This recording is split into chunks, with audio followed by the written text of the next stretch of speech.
Olá pessoal, tudo bem? Eu sou Gleidson Dantas, sou dono do canal Uma ou Duas Histórias. E depois de um bom tempo sem gravar nenhum tipo de vídeo para vocês, eu quero trazer para vocês aqui alguns dos livros que eu tenho aqui na minha casa, ok? Já tem um bom tempo que eu não gravo nada específico relacionado à leitura para o meu canal. E eu estava gravando apenas algumas coisas relacionadas ao abstracionismo, as fotos abstratas, desenhos abstratos, que eu considero como uma poesia visual, mas nada relacionado àquilo que eu escrevo, nada relacionado às poesias que eu escrevo. Então aqui vai um vídeo especial para vocês de alguns livros que eu tenho de ficção, alguns livros de bíblicos também, de ficção bíblica, e eu quero apresentar cada um deles aqui a vocês. Eu vou começar mostrando algo relacionado à minha fé. Eu sou cristão, graças a Deus, e eu vou começar mostrando aquilo que é relacionado à minha fé, que é o conteúdo que eu mais consumo, que é a palavra de Deus. Eu vou começar pela Bíblia Sagrada. E aqui eu começo...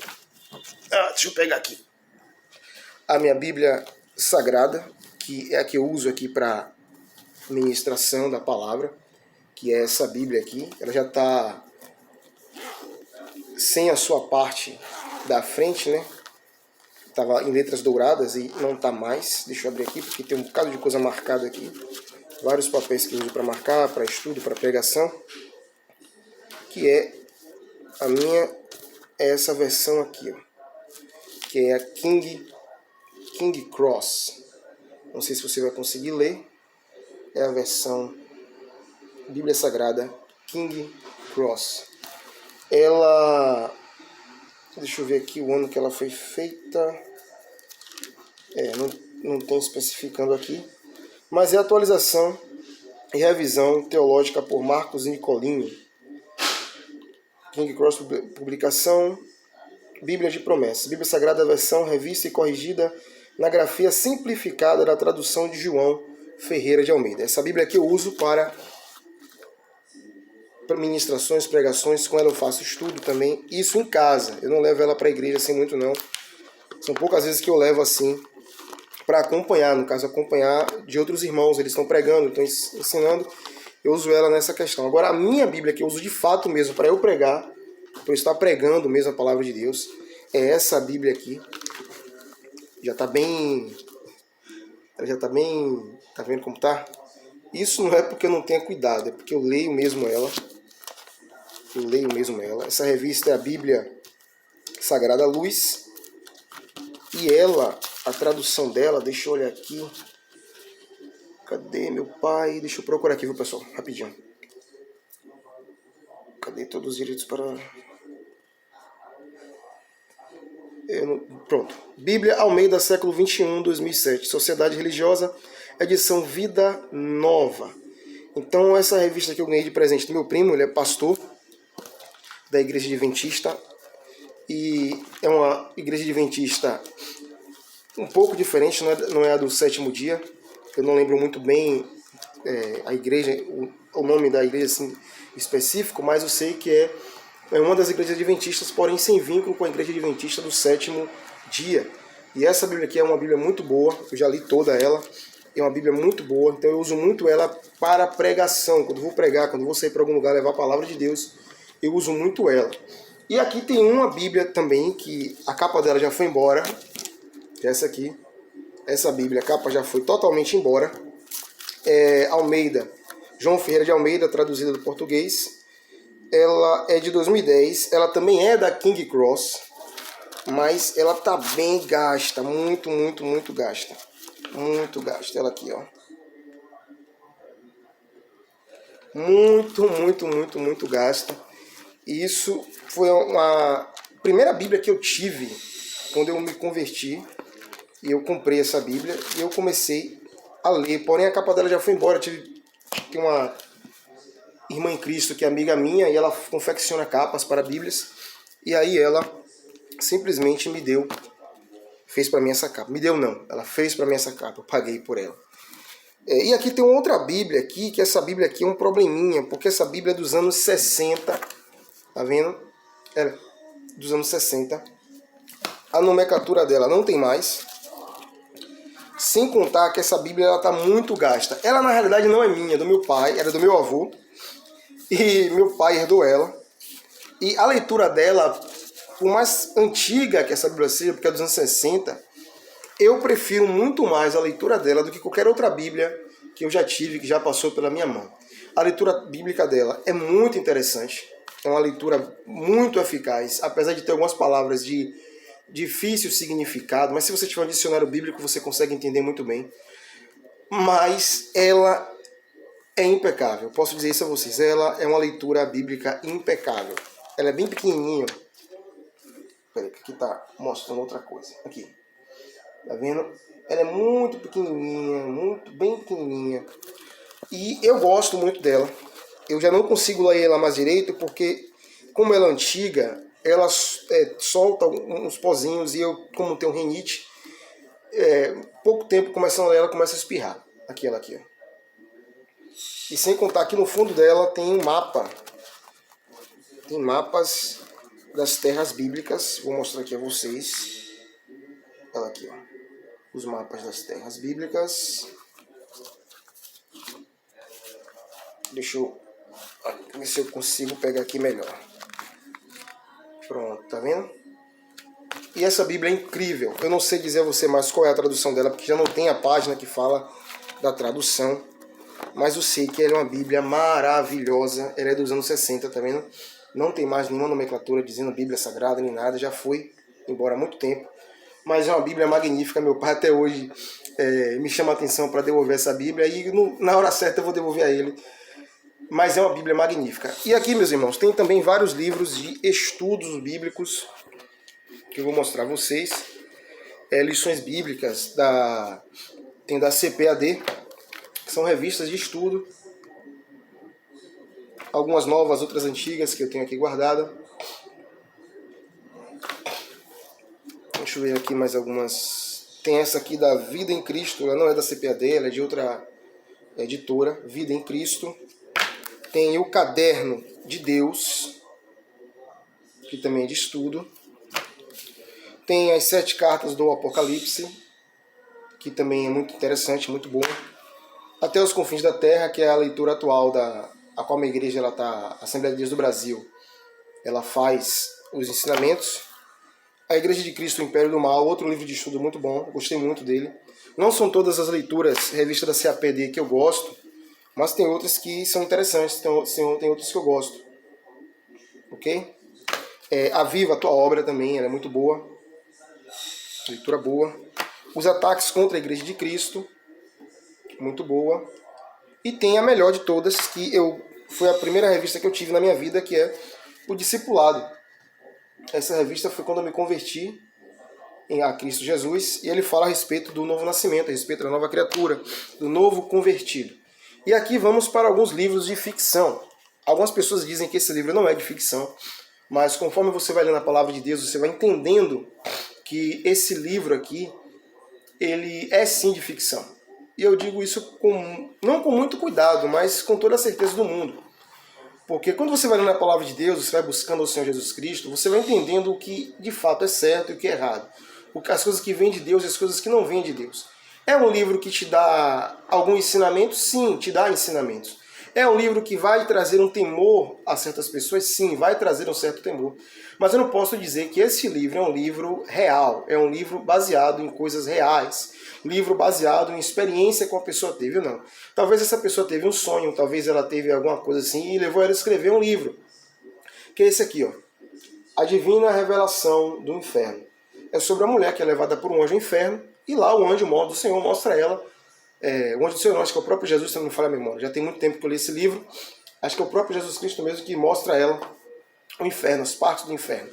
Quando você começa a ler esse livro, você começa a lembrar daquele livro clássico, Dante, a Divina Comédia, que vai falar do inferno, purgatório, fala sobre o paraíso.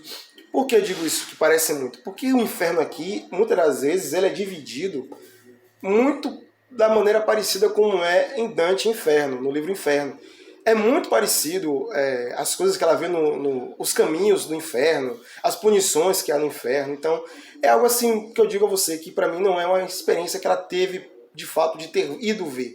Eu creio que na realidade ela teve uma forte inspiração e escreveu isso, talvez para impactar todo mundo, para chamar a atenção para o livro dela e para ela ganhar uma certa notoriedade.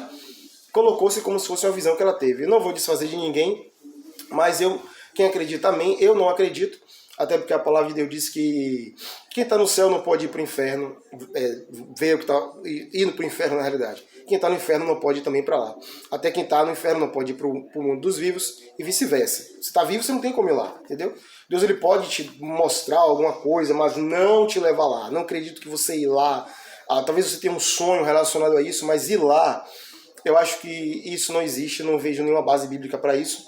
Mas está aqui, se você quiser ler como um livro de ficção, A Divina Revelação do Inferno. Ele é bom como ficção? É uma boa ficção. Como eu falei, ele me lembra muito Dantes Inferno, porém tem essa questão que ela é como se fosse baseado em fatos reais, da autora Mary Baxter. Eu não acredito, entendeu? Não acredito. Agora, ele traz sim um temor, um grande temor, até porque ninguém quer ir para o inferno. Ele descreve coisas assim horripilantes em relação ao inferno. Como é que fala? Que eu posso dizer? O temor da humanidade, o temor do desconhecido. Ela traz muito isso. Outra questão também que eu não acredito é porque a gente pensa muito que os demônios estão lá, os demônios reinam no inferno. O inferno não foi feito para os demônios reinarem. A Bíblia diz que o inferno é o lugar de castigo dos demônios e dos ímpios.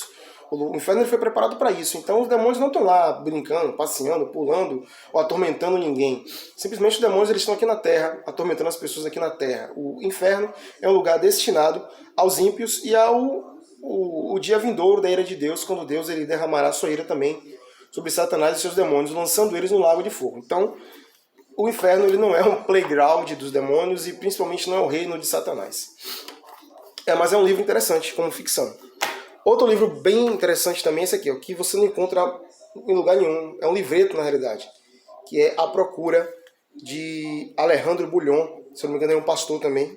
Meu avô até ouvia as palavras dele em uma das rádios que tinha. Conta a história de uma mulher que ela sofre uma grande decepção. A Procura, ok? Tem também aqui outro livro magnífico. A gente pensa que o rico não vai entrar no reino de Deus. O rico pode sim entrar no reino de Deus. E esse livro vai falar justamente sobre isso. Sou rico, mas não entrarei no reino de Deus? O título é como se fosse uma pergunta. E vai contar justamente essa história, que o rico sim pode entrar no reino de Deus. E sabemos sim que o rico pode entrar no reino de Deus. Deus não disse que era impossível o rico entrar no reino de Deus, ok? É do autor, Antônio Monteiro. Esse livro eu ganhei de presente de uma irmã em Cristo e ele está aqui. Outro livro também, O Último Convite, da Igreja Adventista, ok? Uma Mensagem de Esperança, O Último Convite, de Clifford Goldstein. Outro livro bom também, de leitura. Aqui tem outro livro também, da Igreja Adventista, que é bom, muito bom também, Em Busca de Esperança. Esses livros eu ganhei. Eles fazem uma obra de evangelismo muito interessante nas ruas. E eles dão livros gratuitos. E é magnífico. Aqui tem outro livro também, que é A Maior Esperança. Prepare-se para uma nova vida. É muito interessante o livro também, muito bom. Aqui tem Conheça Jesus, único e comparável e maravilhoso, de Norbert Eliot. Está aqui. E alguns livros novos que eu ganhei esse ano. Liderar a Luz da Eternidade, que é até do curso que eu estou fazendo de curso teológico de lideranças. Liderar a Luz da Eternidade. Tem aqui também Esperança para a Família. E aqui é um livro da minha esposa que está aqui. Eu não sei se ela chegou a ler. Eu não sou muito de ler, negócio de relacionar amor a casamento, nada disso. Como mudar o que mais me irrita no casamento. Eu acho que essas coisas elas são muito pessoais. Porque quando você vai falar de casamento, você não pode comparar o seu casamento com o casamento de outras pessoas. Eu posso ter tido uma experiência muito boa, muito desagradável no meu casamento, e aí eu escrevo um livro baseando nas experiências que eu tive, aí eu quero passar para outras pessoas, mas todo relacionamento, todo casamento é diferente. Eu acho que o certo é você procurar na palavra de Deus o que você pode melhorar ou não no casamento. A Bíblia vai falar de muitas coisas que o homem ele pode fazer em relação à sua mulher, assim também como a mulher em relação ao seu esposo, seu marido. Então eu sou muito desse negócio de família assim, família assado, livro de casamento tal. Por mais que seja algo baseado ou inspirado na Bíblia, cada casamento ele é uma experiência diferente. Cada casal ele tem uma vivência diferente, experiência diferente, atitudes diferentes, comportamentos diferentes. Cada casal é casal. Então eu não gosto muito desses livros de aconselhamento, de casamento. Eu gosto de leitura bíblica. Se for algo bíblico, que tenha inspiração bíblica, que seja algum ensinamento totalmente bíblico, eu vou ler, porque vem tirado, as fontes são tiradas de Bíblias e não de experiências pessoais, como eu falei. Possa ser que existam casais que se pareçam muito com o meu, tem um casamento parecido com o meu casamento. Porém, cada casal é um casal diferente, entendeu? É que nem filmes, eu não gosto muito de filmes que... vou assistir um filme de José, lançou um novo filme de José. Eu não vou assistir o filme de José, porque o filme de José... ele já está na Bíblia, está descrito na Bíblia como é. Então, quando você vai assistir um filme de José, você vai ver as coisas que estão na Bíblia e coisas que são liberdade poética, coisas que o autor vai acrescentar para brilhantar a história ou para ter mais tempo. Então, vai acrescentar coisas que não vão estar de acordo com a Bíblia. Então, eu não gosto, é algo muito pessoal. Eu gosto de coisas que venha da Bíblia, algo que seja inspirado na Bíblia. Não é a história de José, mas é algo que se pareça muito com a história de José, que a história de José trouxe essa inspiração para aquilo que eu estou criando, para aquilo. Poxa, maravilha. Então, quando você vai para esse lado de família, de casamento, de filhos e de esposo, se não for um respaldo totalmente bíblico, eu sinto muito, eu não vou ler, porque a Bíblia já me dá as direções, as diretrizes para esse tipo de coisa. Outro livro bíblico também que eu tenho é esse aqui, ó. Identifique o seu perfil. As Bênçãos de Abraão. É um livro que também eu ganhei quando era novo convertido. O nome da autora é Gilda Santos Seis. Se eu estou esquecendo de falar o nome dos autores, me perdoem, viu? Pronto, tem outro livro aqui também, que se não me engano era da Igreja Adventista, não lembro direito. Esperança Além da Crise, a certeza de uma vida melhor. Mark Finley, ou Finley, não sei. Ok? E aqui vai outro livro também que eu gosto dele. Ele é interessante, tem muitas coisas assim que eu não concordo nele, mas ele é muito interessante, que é do pastor Ben-Hinn, Bom Dia Espírito Santo. É um livro interessante de leitura, tem muitas coisas que vão te edificar, me edificou bastante, entendeu? Porém tem coisas nele que eu não concordo, devido, como eu falei, você lê a Bíblia, você começa a ler a Bíblia, você começa a ter o entendimento do Senhor, então tem muitas coisas que vocês vão concordar e outras não. E isso não quer dizer que o livro você não deva ler. Você sim pode ler, você pode ler qualquer tipo de livro que você quiser, entendeu? Porém, sabendo separar o que é certo e o que é errado, sabendo ter discernimento. Aqui vai também outro livro adventista, meu primo que me deu, e é um livro muito bom relacionado à oração. É do autor Derek J. Morris, A Oração Radical, Deus Precisa de Você. É um livro de leitura, é bem fino ele, dá para você ler em uma hora de relógio, uma hora e meia, por aí. A Oração Radical é um livro muito bom mesmo, vai falar a respeito da oração. E uma das dificuldades de nós cristãos do século XXI é essa, a oração. Uma das maiores dificuldades da igreja do século XXI, oração, jejum e evangelização. E esse livro, em relação à oração, ele é esplêndido. Tem outro aqui também que eu ganhei,